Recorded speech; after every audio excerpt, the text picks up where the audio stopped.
Hi guys, this is Shy Hard Nerd J5 and this is my second episode. And today I'm going to be talking about my origin when it comes to my art. So let's get into it. So as far back as I can remember, I've always been passionate about art. But like with every kid, they've always found themselves drawing with crayon, paint, anything they can get their hands on. I'm no exception. So when I was a kid, I used to draw on everything that I could get my hands on when it came to paper, colored paper, line paper, scraps of paper, even on tables and just everything. If it could be drawn on, I could draw on it. So when I was very young, I started drawing all sorts of different stuff. But I remember one of the many things I used to draw were, people, but I didn't do the bodies, so I did the heads, and I used to just give them stick arms. So I gave them the noses, the eyes, the hair, the ears, if they were wearing glasses or anything like that, and different types of hairs. But for some reason, I just didn't do the rest of the body, and I just gave them stick arms and legs.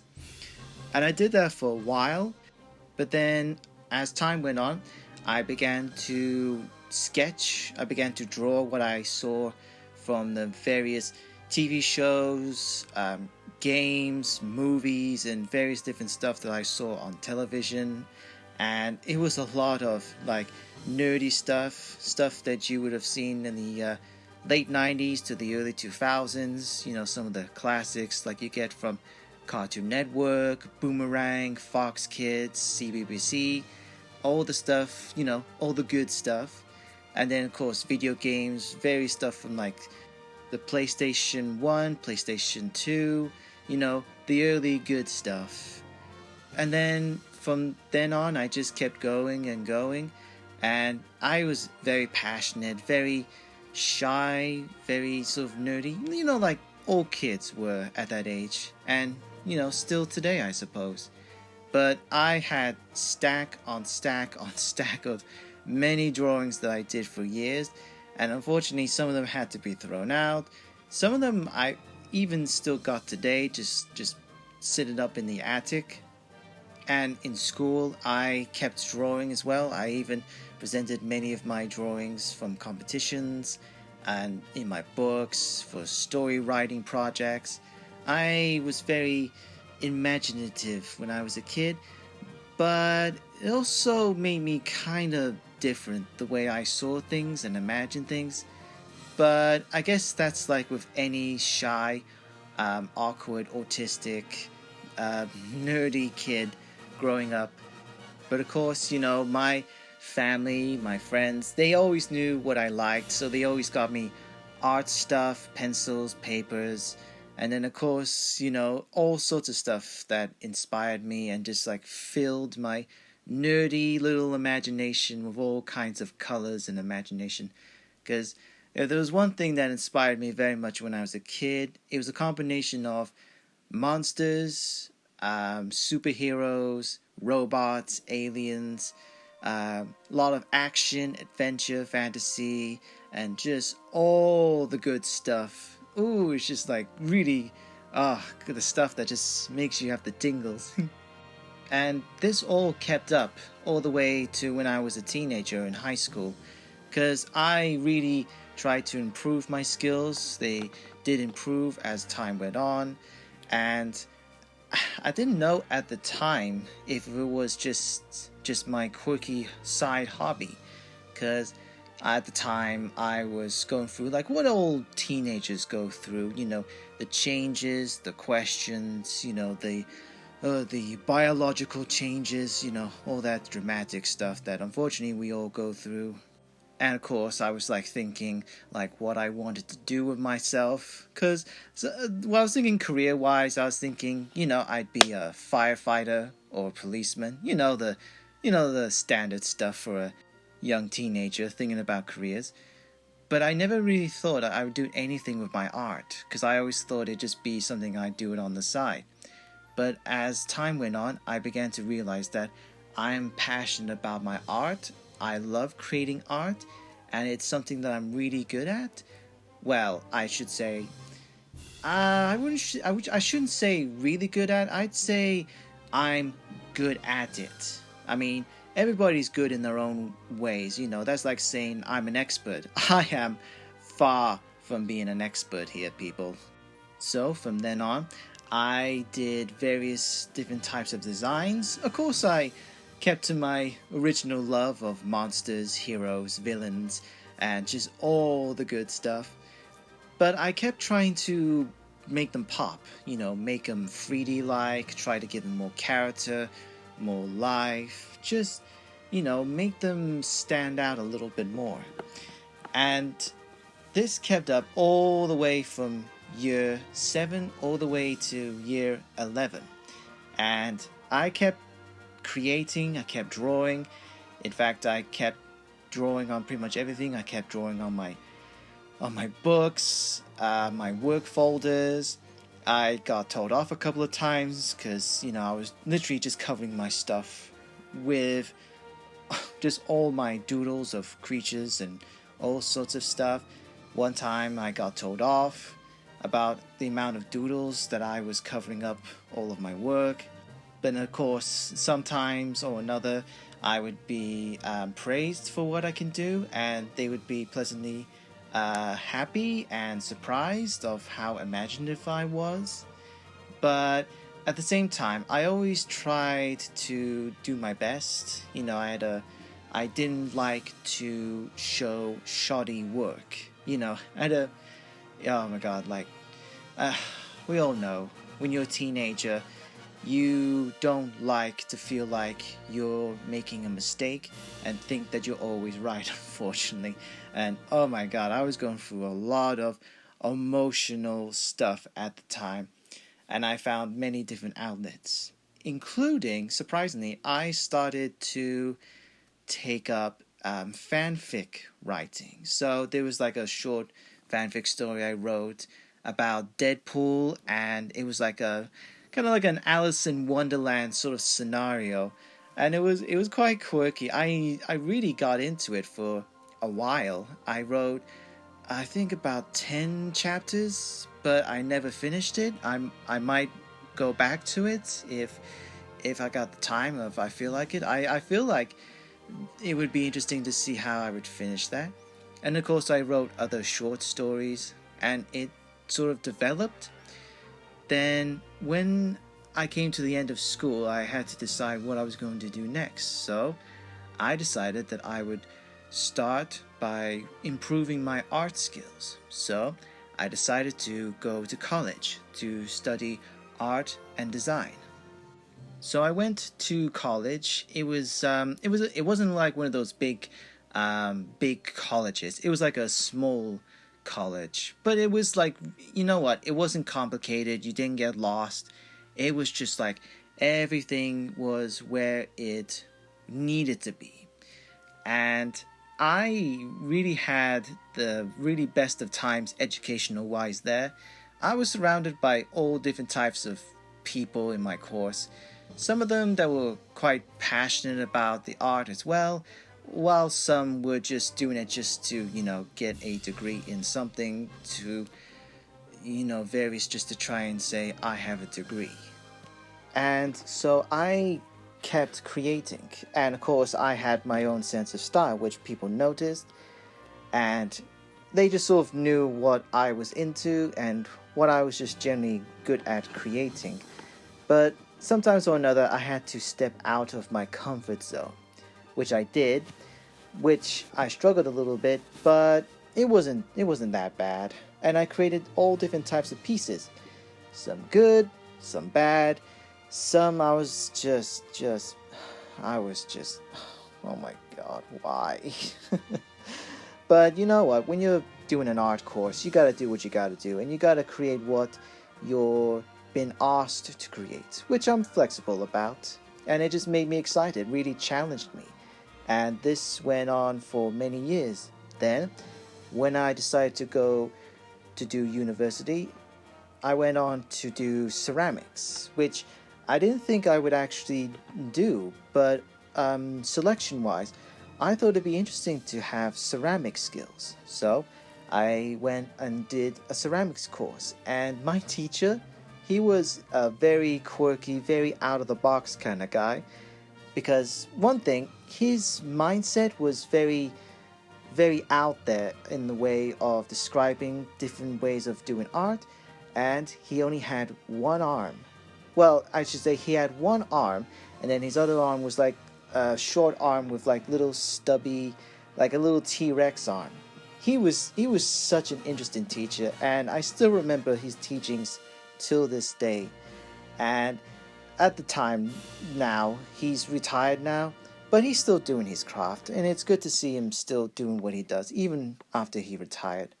So, as the years went by, I improved my skills with ceramics, with my way of designing, and there were even some times when I was told, Josh, you can't design any kind of creatures on this project.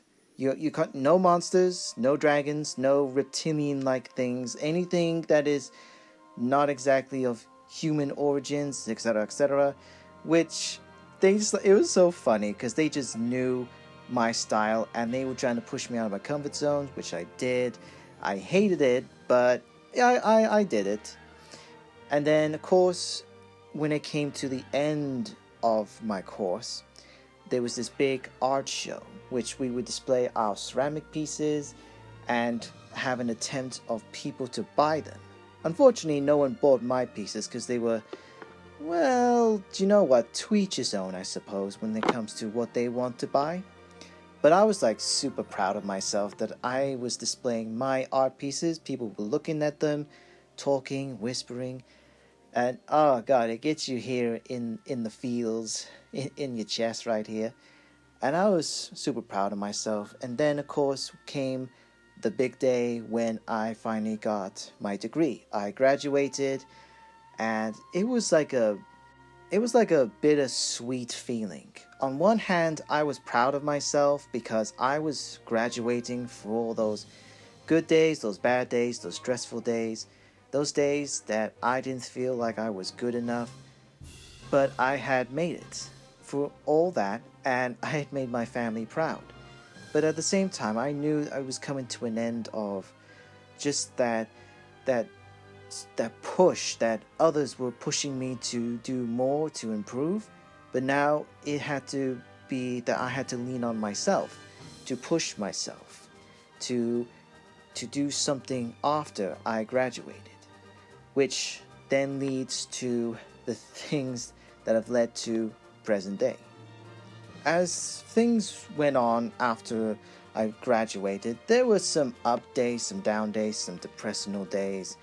It got bad.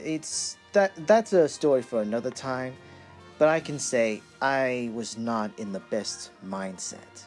But then, of course, when 2020 came around, and of course the scary COVID wave happened, and everybody had to go into lockdown, those were some scary times. But from my perspective, it was scary, it was stressful, but it did give me time to really reflect on a couple of things. So I started doing exercise, I created, I drew every day, and my mindset started to get better and better.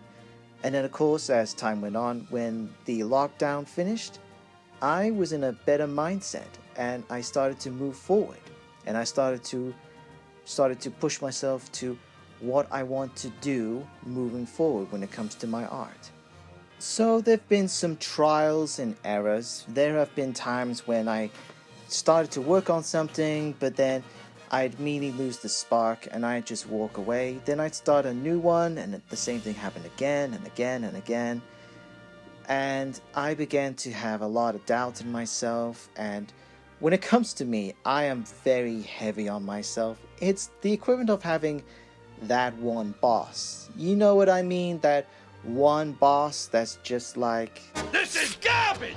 Garbage! No one wants to see a show about some rich little brat named Monty! You'd better come up with a hit show by 9 a.m. tomorrow, kiddo, or it's the axe for us! Now, get to work! Yeah, I'm that boss on myself, which does not help. And unfortunately, I still have that boss in my head. But for all the trials and errors, where I'm at now, it's starting to take shape now, like clay. For a lot of trials and errors, I am slowly starting to build something. I am, I mean, I started posting stuff on Instagram a couple of years back, and it's starting to slowly grow into something.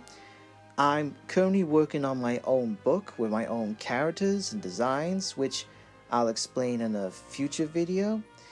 And of course, I started YouTube because of my dad, which surprisingly he's been like really, really supportive about. I mean, my family have been supportive about it, but my dad, the moment he's been like saying it like once, twice, three times throughout the period, and he's been saying like, oh, son, if you get your stuff on YouTube, oh my God, I imagine it'll just blow up because you got like stacks and stacks of drawings and videos. You should get them out there more. The Instagram's working, but you should get more out there on YouTube.